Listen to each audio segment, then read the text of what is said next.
Hello दोस्तों, अस्त्र stock prediction में आपका स्वागत है। Good morning. आज है 14 अक्टूबर 2025, मंगलवार का दिन। सुबह के लगभग 7 बजे है। शुरू करने से पहले चैनल के डिस्क्रिप्शन बॉक्स में बिलो द टाइटल डिस्क्लेमर रखा है, उसको कृपया पढ़िए, यानी एज पर डिस्क्लेमर। ये एजुकेशनल प्रोग्राम है। इसके तहत जो भी मैं बोल रहा हूँ ये मेरी पर्सनल राय है, मेरी खुद की राय है। आपके प्रॉफिट या लॉस, लाभ या हानि के लिए मैं और मेरा चैनल जिम्मेदार नहीं रहेंगे, रिस्पॉन्सिबल नहीं रहेंगे। ये प्लीज़ नोट करके रखिए। मेरा एस्ट्रो स्टॉक प्रेडिक्शन चैनल केवल और केवल सिर्फ और सिर्फ यूट्यूब पे ही अवेलेबल है, बाकी कहीं भी नहीं। ये भी नोट करके रखिए। और किसी भी इन्वेस्टमेंट या ट्रेडिंग के पहले शेयर मार्केट में आप किसी अच्छे फाइनेंशियल एडवाइजर से कंसल्ट कर सकते हो, एडवाइस ले सकते हो, ताकि आपको लॉस ना हो। चलिए दोस्तों, शुरू करेंगे। तो दोस्तों, कल अमेरिकन मार्केट तेजी से प्लस प्लस में क्लोज हो गए। लगभग 600 पॉइंट यानी 600 पॉइंट प्लस में क्लोज हो गए अमेरिकन मार्केट। और इस तेजी की वजह थी कि ट्रंप ने चाइना के ऊपर रिमार्क डाला कि सब कुछ निगोशिएट हो सकता है। और ट्रंप ने चाइना के ऊपर थोड़ा सा सॉफ्ट स्टांस लिया, यानी टोनिंग अपनी चेंज की बोलने की। और इसी से उत्साहित होकर कल मार्केट कवर किया और 600 पॉइंट प्लस में क्लोज हो गया। और आज सुबह भी डाउ फ्यूचर लगभग 120 पॉइंट 120 पॉइंट प्लस में चल रहे हैं, यानी अमेरिकन मार्केट फिर से पटरी पे आ गया। हमारा गिफ्ट निफ्टी अभी सुबह 7 बजे लगभग 30 पॉइंट यानी 30 पॉइंट प्लस में दिखा रहे हैं दोस्तों।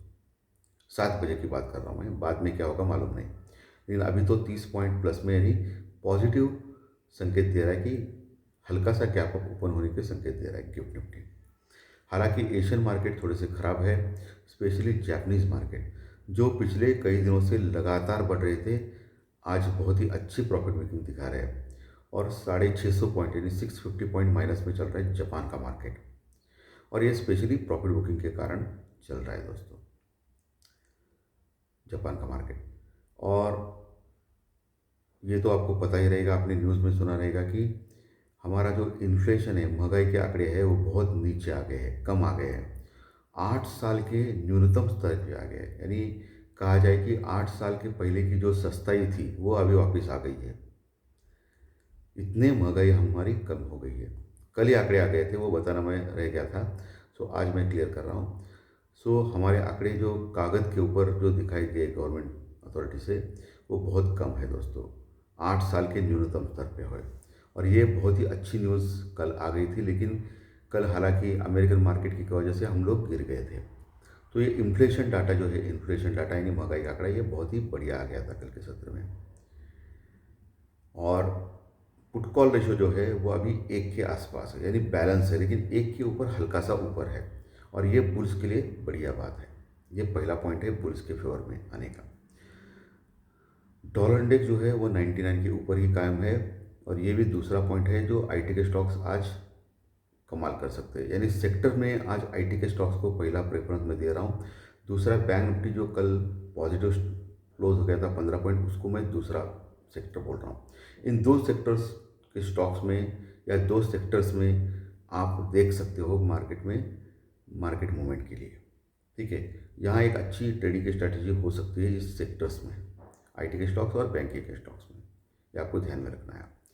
इंडिया विक्स यानी डर का इंडेक्स कल 10% लगभग, 9% लगभग बढ़ गया था, तो अभी 11 के पास है। और ये इंडिया विक्स के ऊपर आपको ध्यान रखना है। इंडिया विक्स अगर बढ़ने लगेगा तो मार्केट ऊपर से फिर नीचे आने का खतरा है। इंडिया विक्स अगर नीचे घटने लगेगा तो मार्केट में तेजी आ सकती है, ये आपको वॉच करना है। ब्रेंट क्रूड ऑयल वही है, $63-64 के आसपास चल रहा है, उसमें कुछ फर्क नहीं पड़ा है। हालांकि कल F5 के आंकड़े में फर्क पड़ा है। पिछले 4 दिनों से लगातार एफआई बाइंग कर रहा था इंडियन मार्केट में कैश में, लेकिन कल के सत्र में, बीते हुए कल के सत्र में एफआई ने सेलिंग की है। लेकिन एक अच्छी बात है कि सेलिंग बहुत ही मामूली है। 240 करोड़ यानी 240 करोड़ के आसपास का माल कैश में एफआई ने सेल किया है। वही डीआई ने भर भर के लिया है। डीआई यानी डोमेस्टिक इन्वेस्टर्स यानी हमारे म्यूचुअल फंड वाले, उन्होंने लगभग 2300 करोड़ यानी 2300 करोड़ के आसपास का माल कैश में बाय किया। इसी की वजह से मार्केट ज़्यादा टूटा नहीं, market flat to negative close हो गया। ये डीआई की वजह से हो गया दोस्तों। और अभी एफआई की जो लॉन्ग पोजीशन है वो अभी भी सिर्फ 8% के आसपास है। कितना, 7 to 9% इस 2% में घूम रही है दोस्तों। और इसका मतलब एफआई अभी भी 92% शॉर्ट पोजीशन में, 92% 90 से 92%, यानी अभी भी शॉर्ट पोजीशन 90% के ऊपर बनाए हुए के है एफआई ने इंडेक्स में, इंडेक्स फ्यूचर में। बहुत ज़्यादा है दोस्तों। अभी तक वो अपने शॉर्ट्स कवर नहीं कर रहे हैं।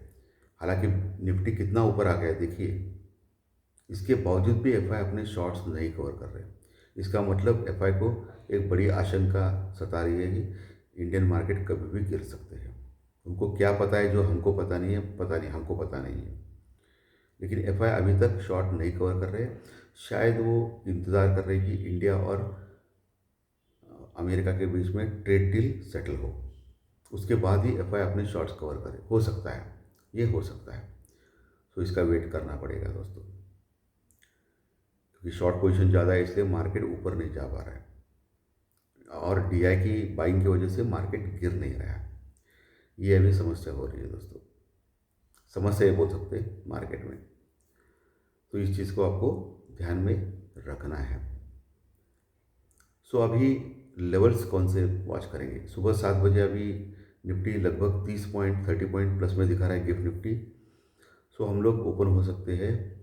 कल का जो क्लोज है निफ्टी का 25,230 के आसपास का, लगभग 60 पॉइंट 60 पॉइंट माइनस में क्लोज हो गया था निफ्टी। सो लगभग कहीं 25,290 के पास हम लोग ओपन हो जाएंगे, 290 के पास। और आपको यहाँ ध्यान रखना है 25,300 320 का 25,320 लेवल आपको मार्क करके रखिए। 25,320 के ऊपर अगर टिकता है निफ्टी 10 मिनट या 15 मिनट, तो फिर रैली कर सकता है, शॉर्ट कवरिंग रैली। अगर टिक नहीं पाएगा 25,320 के ऊपर, तो फिर नीचे आ सकता है 25,320 के नीचे। ये आपको एक इम्पॉर्टेंट फिगर में दे रहा हूँ ऊपर का। अगर ऊपर टिक गया तो 25,350 25,400 यहाँ तक जा सकता है। फिर से 25,400 के आसपास एक रेजिस्टेंस रिकॉर्ड लेवल दिखता है। उसके ऊपर टिक गया तो फिर 25,500 550 के बाद बड़ा रेजिस्टेंस रिकॉर्ड लेवल, जहाँ अच्छी क्वांटिटी में कॉल राइटिंग हो गई है as per option chain analysis, यानी मंदी करने वाले लोग हैं, वहाँ से नीचे आने का खतरा ज़्यादा है। ये ऊपर के लेवल हो गए। नीचे सपोर्ट कहाँ है? सपोर्ट यानी जहाँ से बाउंस बैक कर सकता है अगर नीचे गया तो मार्केट।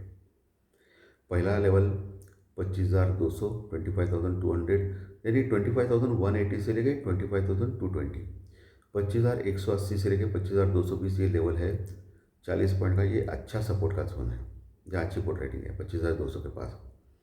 उसके नीचे गया 25,180 के नीचे, तो फिर 25,150 जो कल का लो है वहाँ तक जा सकता है, और वहाँ से फिर बाउंस बैक होने के चांसेस हैं 25,150 के पास। उसके नीचे अगर निकलता है तो 25,100 एक अच्छा सपोर्ट है बैंक निफ्टी में, जहाँ अच्छी पोर्ट राइटिंग है। और 25,100 के नीचे जाता है, टिकता है 10-15 मिनट, तो फिर 25,050 को टेस्ट कर सकता है। उसके नीचे 25,000 को टेस्ट कर सकता है। 25,000 25,050 ये लेवल रॉक बॉटम सपोर्ट है, जहाँ ज़बरदस्त पोर्ट राइटिंग है, तो वहाँ से बाउंस बैक होने के चांसेस ज़्यादा है। गलती से 25,000 के नीचे गया तो फिर मार्केट में बड़ी गिरावट हो सकती है। बैंक निफ्टी कल क्लोज हो गया था लगभग 15 पॉइंट यानी 15 पॉइंट प्लस में। बैंक निफ्टी क्लोज हो गया था 56,625 के पास, 56,625 के पास। आज लगभग 100 पॉइंट का गैप अप ओपन हो सकता है बैंक निफ्टी। अभी जो गिफ्ट निफ्टी दिखा रहा है उसके ऊपर मैं बोल रहा हूँ। 8 बजे अलग, 9 बजे अलग, ओपन होने के बाद अलग गिफ्ट निफ्टी दिखा सकता है, या मार्केट कुछ अलग ओपन हो सकता है। लेकिन अभी तो फिलहाल जो दिखा रहा है उसके ऊपर मैं बोल रहा हूँ। सो 25,700 के आसपास खुल सकता है बैंक निफ्टी 25,700 के ऊपर। ऐसे हालत में 25,800 850 ये लेवल आपको मार्क करके रखना है। 25,800 850 यहाँ एक रेजिस्टेंस बड़ा लेवल है, जहाँ अच्छी कॉल राइटिंग है बैंक निफ्टी में, तो वहाँ से फिर नीचे आने का खतरा ज़्यादा है।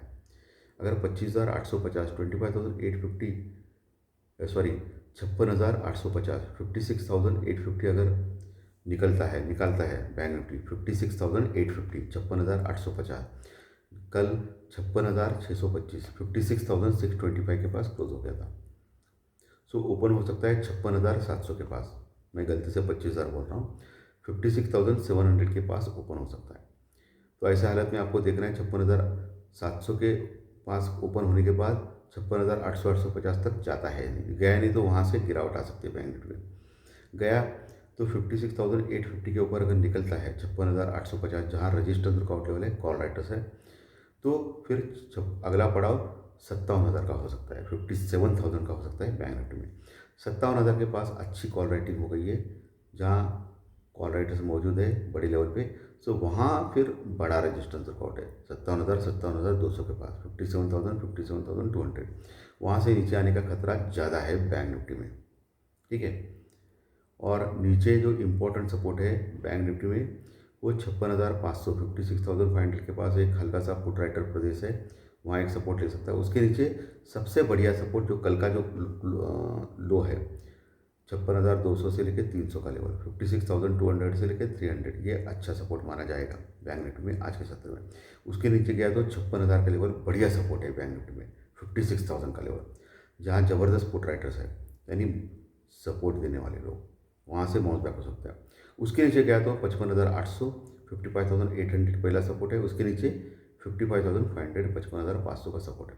मैं बड़े बड़े लेवल्स क्यों दे रहा हूँ, क्योंकि ये सपोर्ट 1, सपोर्ट 2, सपोर्ट 3 आपको पता होना चाहिए, या रजिस्टेंस 1, रजिस्टेंस 2, रजिस्टेंस 3 पता होना चाहिए। इनकेस सपोर्ट तोड़ता है या रजिस्टेंस तोड़ता है तो आपको ट्रेडिंग करने में आसानी हो सकती है। ओके, सो दोस्तों, सब कुछ मैंने विशद किया है, आपको बोल दिया है। बैंक निफ्टी, बैंकिंग के स्टॉक्स, आईटी के स्टॉक, इसके ऊपर आप ध्यान रखिए। आज उसमें कुछ कमाल हो सकता है, मोमेंट मिल सकता है, नीचे या ऊपर का, दोनों का भी, लेकिन मोमेंट मिल सकता है, दैट इज़ मोर इम्पॉर्टेंट, ठीक है। तो धन्यवाद दोस्तों, आज का विशेषण अच्छा लगा तो लाइक दबाइए, कमेंट बॉक्स में कमेंट कीजिए, और जो नए दर्शक पहली बार चैनल देख रहे हैं वो सब्सक्राइब को बटन जरूर दबाएं, ताकि आपको आने वाले सभी वीडियो इसी चैनल के ऊपर सिर्फ और सिर्फ यूट्यूब के ऊपर जरूर देखने मिलेंगे। धन्यवाद, फिर मिलेंगे, थैंक यू वेरी मच।